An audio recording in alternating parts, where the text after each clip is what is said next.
Vamos conversar agora sobre dores de cabeça, a famosa cefaleia. Amanhã é o Dia Nacional de Combate e Prevenção à Cefaleia. Vamos então tentar entender de onde vem isso, quais são os gatilhos. Você pode mandar sua pergunta pra gente, como sempre, no @Revista da Cidade TV. Tudo bem, doutor? Tudo ótimo. Seja bem-vindo. A gente está aqui com o Dr. Márcio Natan, que é neurologista e coordenador do Programa de Aprimoramento em Cefaleia do Hospital das Clínicas da USP, que vem nos ajudar com esse assunto que infelizmente é tão comum e pelos números aqui realmente eles assustam, né? 95% das pessoas no Brasil já tiveram algum episódio de cefaleia alguma vez na vida, é isso? É, exatamente. E entre as mulheres é ainda mais comum. Cerca de 99% das mulheres vão apresentar algum dia de dor de cabeça. Mas nem todas essas pessoas têm uma doença que realmente causa dor de cabeça recorrente e precisam ajuda médica.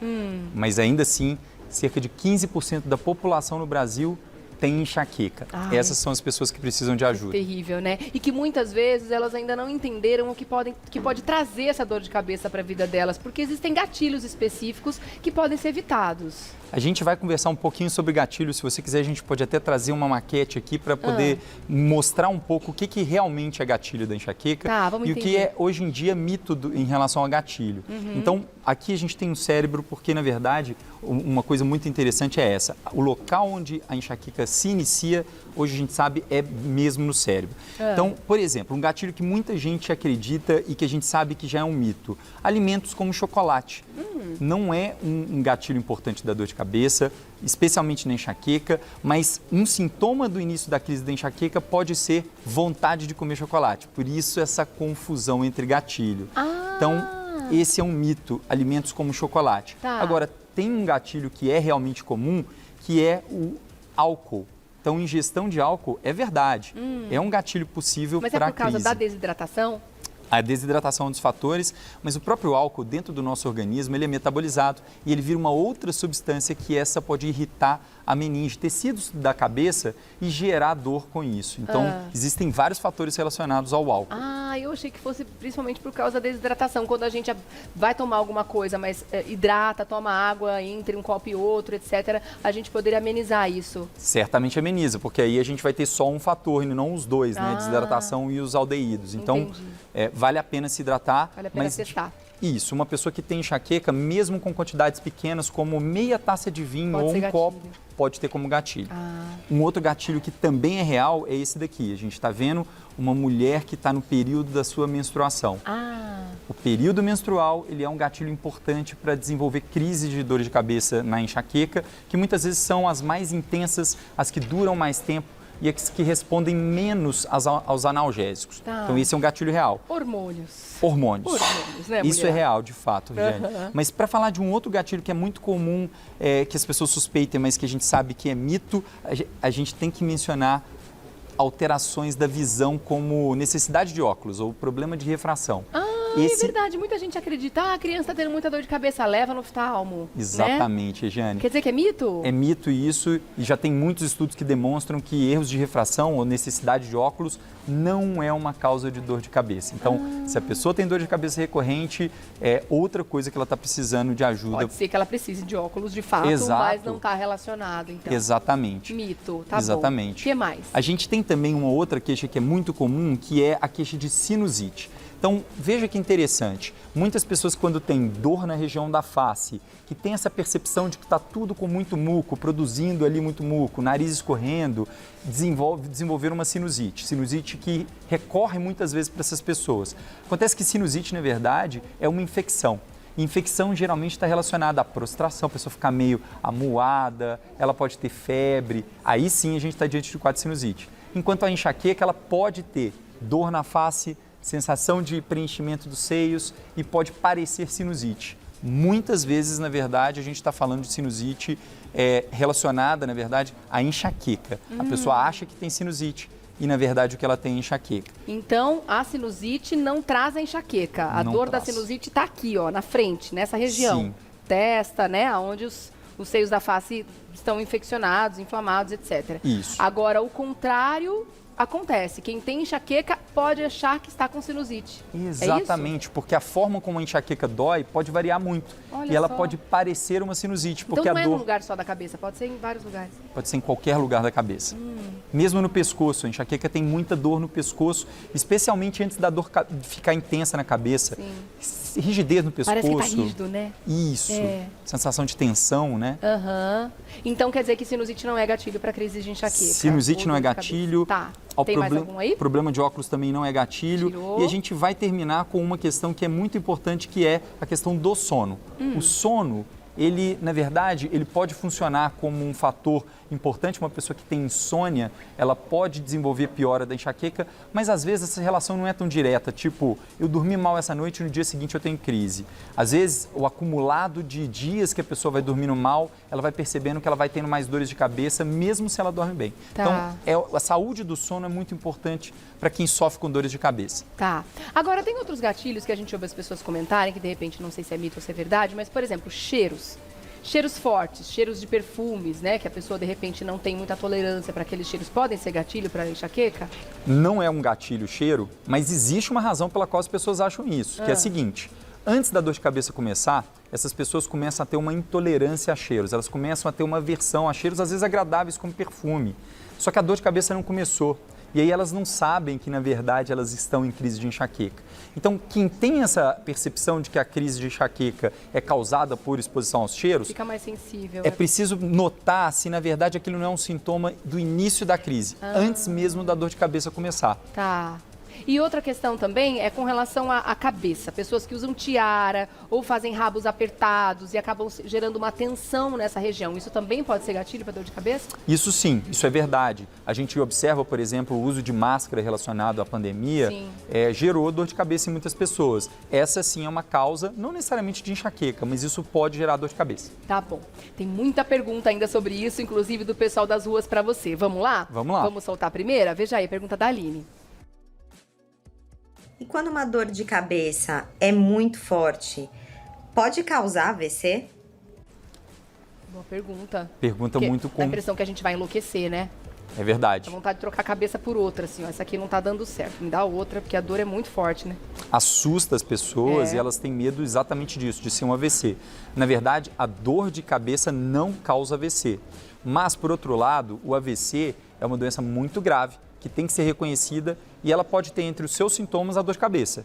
Porém, muito raramente ela vai aparecer sozinha a dor de cabeça. Geralmente o AVC ele vem com uma fraqueza de um lado do corpo, ou dificuldade da fala, ou a boca que fica torta para um canto, ou alteração da sensibilidade. Então, quando tem isso, mais uma dor de cabeça súbita, realmente é preciso se preocupar se é o AVC. Agora, quando é a dor de cabeça isolada, não tem mais nada, não é a primeira hipótese para a gente. Tá bom. Obrigada, Aline, por ter mandado a sua pergunta. Agora é a vez do Beto perguntar para você. Veja aí. Hey, Leão, que saudade de vocês, de toda a equipe do Revista. Eu tenho uma pergunta que acho que muita gente vai se identificar, talvez alguns de vocês também já tenham passado por isso. Uma dor de cabeça súbita, que aparece assim às vezes em menos de 1 minuto, é algo preocupante? Beto Almeida, querido! Saudade monstro de você, meu amor. Obrigada pela pergunta. E excelente. Aí? Excelente colocação do Beto, é exatamente isso. Esse é um sinal de alarme. A dor de cabeça não só intensa, mas que ela ficou intensa em menos de 1 minuto, em segundos. Isso a gente chama de dor de cabeça entrovoada e esse é um sinal de que a pessoa precisa realmente procurar um pronto atendimento. Tá bom, obrigada mais uma vez, Beto. Agora é a vez da Isis, vamos ver a pergunta dela. Oi, Rê, minha dúvida é a seguinte: em quais casos de contusão na cabeça eu devo procurar um médico? Ai, excelente pergunta, principalmente em criança, né? Criança vive batendo a cabeça e você fica preocupada, e agora? Será que devo levar ou não? Obrigada pela pergunta, viu? Excelente. Excelente pergunta. Realmente, crianças e idosos, a preocupação é maior. É claro que depende aí da altura que a pessoa caiu, da gravidade da contusão. Foi um acidente automobilístico, por exemplo, sempre é necessário avaliar. Agora, uma dica é, se a pessoa está tendo, por exemplo, sonolência, outra alteração como dificuldade para falar, dificuldade para caminhar, isso é uma necessidade urgente de ser avaliado se teve aí uma contusão associada, especialmente em idosos e crianças, né, Regiane? Dá certo. É verdade que criança, quando você vê batendo a cabeça, tem alguns lugares específicos que a gente deve se preocupar mais? E o mais tranquilo de todos para bater é a testa, por ser o mais forte? Depende muito de qual é a intensidade do trauma, porque existem alguns mecanismos diferentes. Existe um mecanismo relacionado ao local onde a pessoa bateu, mas quando bate a cabeça, lá dentro, o cérebro ele se desloca. E às vezes você vai ter uma lesão em outra região do cérebro. E preocupa, né? Também Exatamente. Preocupa. Tá bom. Agora, a dor de cabeça, quando ela vem bem intensa, que a gente começa a perceber uns brilhinhos, algumas manchas amarelas, é a famosa dor de cabeça com aura, né? Isso é um sintoma de enxaqueca também? É isso mesmo, você definiu bem, a enxaqueca com aura. A aura, na maioria das vezes, ela aparece assim, como as alterações visuais, fica borrando ali o campo da visão, ou aparecem cores, linhas coloridas. Então, isso é enxaqueca com aura. E ela é uma manifestação mais grave da enxaqueca? Por ter algum outro sintoma associado, além da dor? Não, ela não significa gravidade, mas ela é um fenômeno que poucas pessoas têm. Em torno de 20% das pessoas que têm enxaqueca têm essa manifestação. Agora, muitas vezes, essas pessoas têm dores de cabeça com e sem aura. E quando vem a aura, elas sabem que são as crises mais intensas. Isso sim pode acontecer.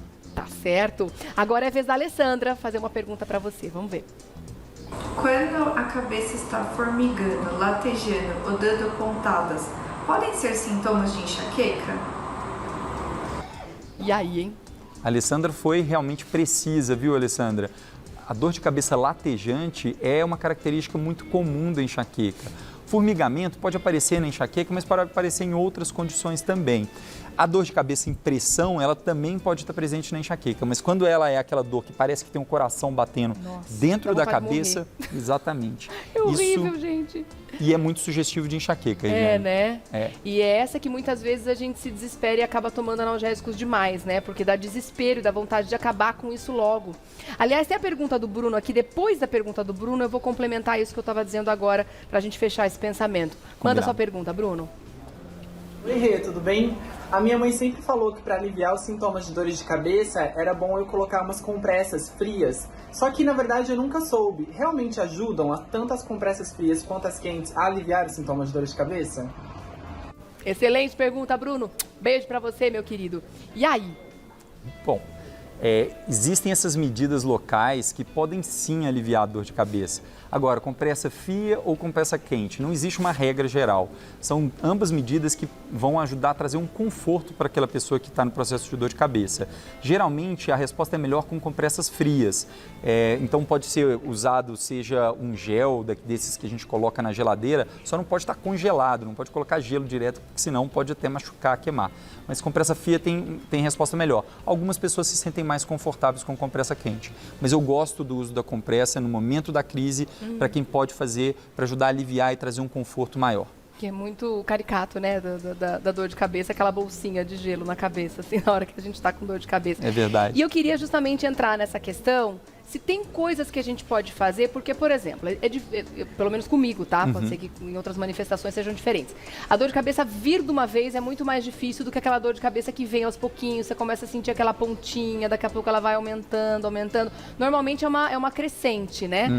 Quando ela tá nesse comecinho, tem alguma coisa que a gente pode fazer para ela não evoluir? Porque o que acontece muitas vezes, quando vem esse comecinho, é batata. Daqui a pouco tá insuportável. Aí a pessoa muitas vezes toma um remédio logo nesse momento, nem espera a dor de cabeça evoluir, e aí acaba fazendo uso de analgésicos de uma forma indiscriminada, né? Se isso acontecer com uma certa frequência na vida dela. Existe alguma outra coisa que a gente pode lançar mão para evitar esse momento de tomar o remédio e, de repente, brecar ali a evolução da dor de cabeça? Jenny, tudo depende de qual é a causa dessa dor de cabeça. Você está descrevendo muito bem uma crise de enxaqueca, que começa mais levinha e depois ela vai aumentando a intensidade. No caso da crise de enxaqueca, de fato, o necessário é tratar com o analgésico o mais rápido possível no início da crise. Essa é a medida mais importante. Agora, você tem toda a razão quando você se preocupa com o excesso de analgésico. Então, a forma certa é você, sim, se há uma crise de enxaqueca, tratar ela no início, mas se o uso de analgésico é muito frequente, tem alguma coisa errada. Inclusive, existe uma campanha da Sociedade Brasileira de Cefaleia que, no dia 19, amanhã, como você colocou, Regiane, traz esse momento de conscientização sobre a dor de cabeça, e eles dizem o seguinte slogan: 3 é demais. Uma pessoa que tem mais de 3 dias de dor de cabeça por mês, por 3 meses, deve procurar ajuda médica, porque senão ela corre o risco de ter sua qualidade de vida toda comprometida, inclusive por isso que você comentou, pelo excesso de analgésico que traz muitos problemas. E a própria dor é altamente incapacitante, né? Sem sombra de dúvida. Eu me admiro quando tem gente que fala que tem crise de enxaqueca e está lá trabalhando, está produzindo, fazendo coisas. Para mim, eu não consigo fazer nada. Um quarto escuro, quieta, pedindo pelo amor de Deus para ir embora. Eu vou dar um recadinho e já volto. Combinado. Tá? Pra gente continuar. A próxima pergunta é da Giovana para você, tá bom? Chega mais que tem a pergunta da Giovana. Vamos soltar? Olha aí. Doutora, que exames você pediria para uma pessoa que sofre de dor de cabeça crônica? E aí? Muito boa pergunta. Como é que investiga isso? A primeira coisa, provavelmente nenhum exame. Porque a maioria das pessoas que têm dores de cabeça crônicas são pessoas que têm enxaqueca. E o diagnóstico da enxaqueca o médico faz à medida que ele conhece a história e ele é capaz de fazer o exame da pessoa, o exame clínico em consulta. Isso é suficiente para diagnosticar a enxaqueca. A gente vai pedir exames quando a gente pensa em outras causas de dores de cabeça, como alguém comentou já hoje sobre o AVC, aí sim a gente vai pedir um exame, a tomografia de crânio, a ressonância magnética, mas isso são casos em que a gente está suspeitando de outra coisa que não enxaqueca. Tá. E tem questões também do estresse, né? Que eu acho que as pessoas hoje em dia estão realmente com os níveis de estresse muito elevados. Muita gente que de repente nunca tinha experimentado uma dor de cabeça, nesse momento pandemia, o próprio uso da máscara, como você falou, acabou tendo pela primeira vez na vida, né, doutor? Além do estresse que a pandemia gerou, aumento da ansiedade, tudo isso vai impactar, também tem a Covid, a infecção pode ser uma causa de dores de cabeça que podem persistir mesmo depois da infecção do quadro gripal melhorado. Agora, a gente pode também ter questões emocionais que podem influenciar nas crises, nos gatilhos para dor de cabeça? Podem sim. Então, olha só, a ideia é a seguinte, a enxaqueca, a causa dela não é emocional. A enxaqueca, ela tem uma causa genética, isso é uma coisa que já está muito clara. Uma pessoa, mesmo com todo o estresse, ela não tem a predisposição genética a ter enxaqueca, ela não vai ter. Agora, as pessoas que têm enxaqueca, que têm essa predisposição pela genética, a sobrecarga de estresse, o estresse que vira ali uma ansiedade, sintomas depressivos, tudo isso vai fazer com que aquela expressão genética gere mais e mais crises. Então, quem tem enxaqueca e tem muito estresse, tem muita ansiedade, acaba piorando e tendo dor de cabeça toda hora. E as mulheres têm uma predisposição maior a ter crises de enxaqueca e dores de cabeça, né, doutor? Tem. As mulheres, em torno de 20, 30 até 40 anos de idade, aproximadamente 1/3 das mulheres sofre com enxaqueca. Muito mais que homens, que fica ali em torno de 8%.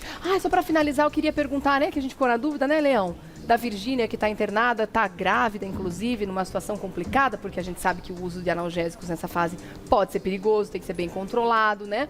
E ela está com uma dor de cabeça refratária ao uso de analgésicos. Traduz pra gente, doutor. É isso, que toda enxaqueca, quando ela se cronifica e tem excesso de analgésico, pode gerar aí um problema de não responder mais ao analgésico e a dor de cabeça continuar.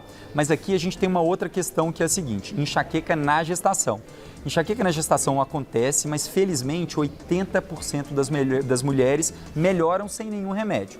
Agora, esses outros 20% das mulheres, quando sofrem com enxaqueca, a gente tem uma limitação muito grande de quais os medicamentos que elas podem utilizar. Então, essa limitação, muitas vezes, vai implicar nisso, assim, uma enxaqueca que acaba não melhorando tanto e aí, eventualmente, uma situação mais extrema como essa, com necessidade de uma internação para controle com medicações venosas. Tá certo. Que papo bom, né? Mas, como sempre, as dúvidas sobre cefaleia e enxaqueca não acabam, por isso o convite está mais do que aberto, viu, doutor, para você voltar, tá bom? Muito obrigado, Regiane. Um prazer participar com você. Obrigada por tirar nossas dúvidas, do pessoal de casa também, por essa aula que você deu aqui pra gente. Doutor Márcio Natan, que é neurologista e coordenador do Programa de Aprimoramento em Cefaleia do Hospital das Clínicas da USP. Você faz contato através do Instagram, @drmarcionatan. Natan você vai escrever com 2 T's, N no final. @drmarcionatan. Obrigada, viu, meu querido? Obrigado. Até a próxima. Até a próxima.